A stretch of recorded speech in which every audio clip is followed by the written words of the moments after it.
The call came at 3 in the morning, and I was sitting in a hospital waiting room in Phoenix when it happened. I wasn't there for myself. My brother Richard had gone in for a hip replacement 2 days earlier, and I'd driven down from Tucson to be with him while his wife Carol managed things at home. I was 64 years old, tired from the drive, running on bad coffee and vending machine crackers, and the last thing I expected was for my phone to light up with a number I didn't recognize.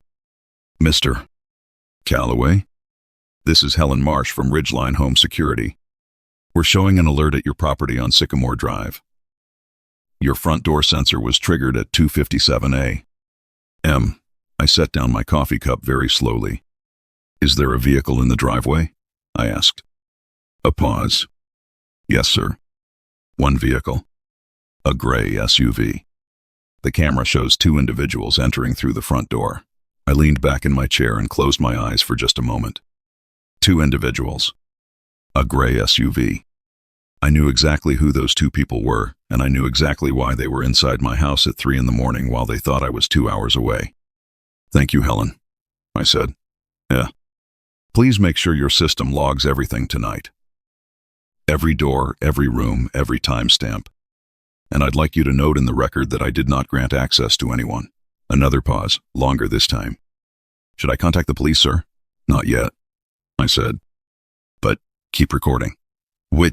After I hung up, I didn't move for a long time. I sat there in that hospital waiting room, listening to the hum of the fluorescent lights overhead, and I thought about my daughter-in-law, Sandra. I thought about the first time she'd walked into my house on Sycamore Drive, holding my son Danny's hand, smiling at everything like she was already calculating its value. That had been 4 years ago. I'd built that house with my own hands over the course of 6 years, working weekends and evenings after my shift at the Pima County Water Authority. My wife Gloria had planted every rose bush along the front walk. She'd chosen the tile in the kitchen, the color of the shutters, the way the back porch faced west so we could watch the sunset with our evening coffee. Gloria passed away 3 years ago from a stroke, quick and without warning, on a Tuesday afternoon in October when the desert was still green from the summer rains. I missed her every single day. But I was not falling apart. I was not confused. And I was certainly not the fragile, fading man my daughter-in-law had been quietly, systematically telling everyone I was becoming. The campaign had started small, the way these things always do. A comment here, a worried look there. Sandra had a gift for performing concern. She could furrow her brow in a way that looked absolutely genuine, lower her voice to that gentle register that implied you were dealing with someone too delicate to hear the truth directly. She started doing it about 18 months ago, right around the time I turned 63, and she and Danny started coming around the house more often than usual. I want to be careful here, because I know how this sounds. I know that to an outsider, a daughter-in-law who visits frequently, who asks questions about the furnace and the roof and whether the gutters have been cleaned, might look like someone who simply cares. And I spent a long time trying to see it that way. I tried to believe that Sandra's sudden interest in my finances was love. I tried to believe that her conversations with Danny about whether I was managing well on my own were coming from a good place. But I am 64 years old, and I ran a department of 30 people for 22 years, and I know manipulation when I see it. I just needed time to understand the full shape of it. The first real moment of clarity came at a family dinner 8 months ago, right before Christmas. Danny and Sandra had come over, along with their 2 kids, and we'd had a genuinely nice evening until dessert. That was when Sandra turned to me with that practiced expression of gentle worry and said, "We've been meaning to talk to you about the house, Frank." I looked at her. I looked at Danny, who was looking at his plate. "The house," I said. "It's a lot for one person," she said. "The upkeep, the yard." Danny mentioned you had that issue with the water heater back in September. "I replaced the water heater," I said. "Same week it broke." "Of course you did." She smiled, like I'd said something sweet. "But these things add up. And honestly, properties in this neighborhood have been selling really well. We had a friend whose father downsized last year, and it completely changed his quality of life. More freedom, less stress. He said he wished he'd done it sooner." I looked at Danny again. He was turning his fork over in his hand. "Is that something you want to talk about, Danny?" I asked. He finally looked up. Sandra and I just want to make sure you're okay, Dad. That's all. I'm fine, I said. I'm completely fine. Sandra reached across the table and patted my hand. We know you think you are, sweetheart. That's actually one of the things that worries us most. That line. I've thought about it hundreds of times since. The elegant trap of it. If I was struggling, that was proof I needed help. If I insisted I was fine, that was also proof I needed help, because apparently healthy people don't defend themselves. It was the kind of logic you can't win against from the inside, and I realized that night that Sandra understood that perfectly. I drove them home that evening with a smile on my face and fury in my chest. But I didn't let it out. I'd learned a long time ago, from watching Gloria deal with difficult people, that anger spends itself quickly while patience compounds. Sandra thought she was setting the terms of a long game. She had no idea I'd already been playing for 3 months. Let me tell you about my neighbor Tom Briggs. Tom is 71 years old and spent 30 years as an investigator for the State Insurance Commission before he retired. He has a workshop in his garage where he builds furniture, a vegetable garden he tends, with the same methodical attention he once applied to fraud cases, and a habit of sitting on his front porch in the evenings with a thermos of coffee, watching the neighborhood settle into night. Tom was Gloria's favorite neighbor. At her funeral, he cried openly, which told me everything I needed to know about his character. About a year ago, I started having coffee with Tom on a regular basis. Not because I was lonely, though I was, but because Tom had started noticing things. He'd mentioned, almost in passing, that he'd seen Danny's gray SUV parked on the street a few times on weekends, which was odd because Danny worked on the other side of Tucson and had no reason to be in the neighborhood midweek.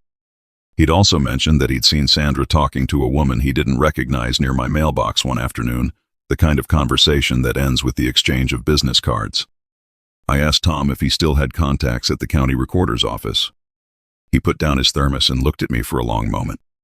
"Frank," he said quietly, "tell me what you're thinking." So I told him all of it. The comments about my memory, the carefully staged conversations about downsizing, the way Sandra had begun inserting herself into discussions about my finances by asking Danny to relay her concerns to me instead of speaking to them herself. The architecture of it. The patience of it. Tom was quiet for a while. Then he said, "You need to talk to someone at Elder Legal Services. Today, not next week." Her name was Patricia Okafor, and she had been practicing elder law in Tucson for 22 years. She was 50-something, direct in a way that I found immediately reassuring, and she did not waste time softening what she told me. "What you're describing has a name," she said. "It's called undue influence. It doesn't require physical force or obvious threats.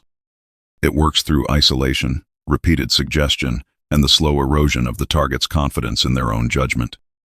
The goal is usually financial, and it typically involves someone the target loves and trusts." She asked me to keep notes. She asked me to document every visit, every comment, every conversation. She helped me understand what a revocable trust was and how it differed from simply having a will. And she connected me with a private investigator named Joe Tillman, who was quiet and unremarkable looking and very, very good at his job. What Joe found over the following 8 weeks was both worse and more clarifying than I'd expected. Sandra had met with a real estate agent named Beverly Cruz 3 times in the past 4 months. Beverly specialized in estate property sales, which meant she typically worked with families who were either downsizing an elderly relative or liquidating assets after a death. Joe had documentation of all 3 meetings, including one that had taken place in a coffee shop 2 blocks from my house, where Beverly had apparently shown Sandra comparable sales in my neighborhood and discussed timeline options. The timeline Sandra was considering was 6 months. Joe also found something I hadn't anticipated. Danny had recently taken out a personal loan, not a small one. He and Sandra had refinanced their car, borrowed against their 401k, and still carried a balance of around $42,000 that, based on Joe's read of their financial situation, they had no obvious means to service. The pressure wasn't just coming from Sandra's ambition. They were in genuine trouble, and my house had apparently become the solution they'd settled on. I sat with that information for 3 days before I could look at it clearly. Danny was my son. He was 40 years old and had his mother's eyes and her stubbornness, and I had watched him grow from a child who could barely reach the kitchen counter into a man I was genuinely proud of. I did not believe, and I do not believe now, that he had started this. I believe Sandra had brought the idea to him wrapped in the language of love, the way she wrapped everything. She would have framed it as helping me. She would have made him feel that supporting her plan was the same as caring for his father. And Danny, who loved me, would have slowly, without fully realizing it, been turned into a tool. That understanding did not make what was happening acceptable, but it shaped how I decided to respond. Patricia Okafor helped me update my estate documents. Everything I owned, the house, my retirement accounts, the savings Gloria and I had built together over 40 years, was transferred into a revocable trust managed by her firm. It could not be accessed by any power of attorney, could not be transferred by anyone claiming to act on my behalf, could not be touched by any legal instrument Sandra might manage to produce. I also updated my will with specific language that tied Danny's inheritance to a simple condition, that he had not participated, directly or indirectly, in any legal action to have me declared incompetent or to compel the sale of my property. I did not tell Danny any of this. What I did instead was give Sandra exactly what she'd been waiting for. I started forgetting things. Small things, carefully chosen. I'd call Danny on a Tuesday and ask about a conversation we'd had on Monday, pretending to draw a blank on the details. I'd mention, when Sandra was present, that I'd had trouble sleeping, that the days seemed to run together sometimes. I mixed up an appointment once, loudly and convincingly, in front of both of them.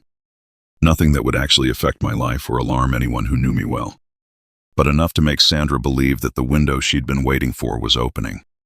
I watched her eyes sharpen every time I did it. Tom watched too, from across the street, and from a small camera I'd had installed in the oak tree at the edge of my driveway, positioned to cover the front walk and porch. There were 2 others inside the house, embedded in the bookshelves in the living room and the hallway near my office. Sandra had been in my house enough times to know the layout, but she had never looked closely enough at the books. Tom also installed, at my request and with Patricia's legal guidance, a digital audio recorder on my landline. Every call was logged. Every conversation in my house was captured. I told no one except Tom and Patricia. The call that changed everything happened 6 weeks before the night Sandra walked into my house at 3 a.m. It was a Tuesday, early evening. Sandra called me directly, which she rarely did. Usually everything came through Danny. Her voice was warm, practiced. "Frank, I just wanted to check on you. Danny mentioned you seemed a little tired at dinner last week." "I'm fine, Sandra. Just getting older, I suppose." "We all are." A small, sympathetic laugh. "Listen, I've been thinking. There's a woman at my firm whose father just moved into a place called Sunrise Terrace, out in the Oro Valley. It's not a nursing home, nothing like that. More like a luxury apartment community for active adults. She says he's never been happier." "Is that so?" I said. "The thing is, they have a limited number of spots, and there's usually a waiting list. But I happen to know they have an opening right now. I thought, if you were even a little bit curious, maybe we could go take a look." "No pressure. That's very thoughtful of you," I said. "And, Frank, I have to be honest with you, because I love you, and Danny loves you. We've noticed some changes lately. Little things. And we've talked to your doctor." I paused. "You've spoken to my doctor?" Danny called him. "Just to ask some general questions. He mentioned a few things that we thought you should probably know about. I think it might be time to start talking about what the future looks like, while you're still in a position to make these decisions for yourself." That last line. While you're still in a position. I held the phone against my ear and breathed slowly through my nose and did not say what I wanted to say. "Let's get together soon and talk about it," I said instead. "We'd love that." "How about Saturday?" "Saturday is perfect," I said. "Come for lunch." After I hung up, I called Patricia. I told her what Sandra had said about speaking to my doctor. Patricia was quiet for a moment, then very calm. "Frank, I want you to call your physician tomorrow morning, first thing. What she's describing may be a HIPAA violation, depending on what information was shared and how. More importantly, I need you to understand that the timeline has moved up. They're building a narrative. I think we need to be ready to move. I'm ready, I said. Saturday came, and Danny and Sandra arrived with flowers, which was the kind of detail that would have softened me if I hadn't spent months learning how to watch without reacting. Sandra wore a pale blue blouse and had her hair pulled back neatly, and she brought a casserole because she knew I didn't cook much on weekends. She was very good at all of it. The warmth, the attentiveness, the small kindnesses that made everything else seem like it was coming from the same loving place. We sat down at the kitchen table after lunch, and Danny reached across and put his hand over mine in a way that reminded me so much of Gloria that I had to breathe carefully for a moment. "Dad, we want to help you," he said. "That's all this is." "I know that, son," I said. Sandra pulled a folder from the bag she'd brought. "I've done some research on Sunrise Terrace, and honestly, Frank, the more I look at it, the more I think it could be a wonderful fit for you. The community is beautiful. Active adults, not elderly care. And the financial structure is really straightforward. You sell the house, use that to secure your spot in the community, and the remaining equity goes into a managed account." "How much is the buy-in?" I asked. $280,000. Your house would sell for somewhere around $450 in today's market. That leaves you with a comfortable cushion, and Danny and I would help you manage that. I looked at the folder she'd placed in front of me. It contained brochures, a printed financial summary, and at the bottom, something I recognized immediately as a financial power of attorney document, pre-drafted, Id A. Cum, K. "Who prepared this?" I asked, tapping the legal document. Sandra glanced at Danny. "A colleague of mine helped draft something preliminary, just to give you an idea of what it would look like. Nothing you need to sign today. It's just so you have something concrete to think about." I picked it up. I read it carefully, which I don't think she expected. Most of what she'd assumed about me, the forgetfulness, the fatigue, the inability to process complex information, had been a performance. Reading quickly and accurately was something I still did very well. The document was not preliminary. It was complete. It granted Danny and Sandra joint authority over all my financial accounts, all real property, and all medical decisions. It was dated 2 weeks ago, and the signature block at the bottom already had a notary seal, blank but ready. I set it down and folded my hands on the table. "Sandra," I said, "I want to ask you something honestly." She smiled. "Of course, Frank. Do you believe I'm losing my mind?" The smile adjusted slightly. "We believe you're experiencing some natural changes that come with age. Memory issues, difficulty with organization, some confusion about finances. We just want to make sure." "I want to be specific," I said. Can you give me one example of confusion about my finances?" "One concrete example." A beat of silence. She glanced at Danny. "Well, Danny mentioned that you'd been having trouble keeping track of your utility bills." I turned to Danny. "Have I ever missed a bill payment?" He looked uncomfortable. "Dad, that's not really the point." "It's exactly the point," I said. "If you're going to have a legal document drafted claiming I'm unable to manage my own affairs, I'd like a single piece of evidence that I've failed to manage my own affairs."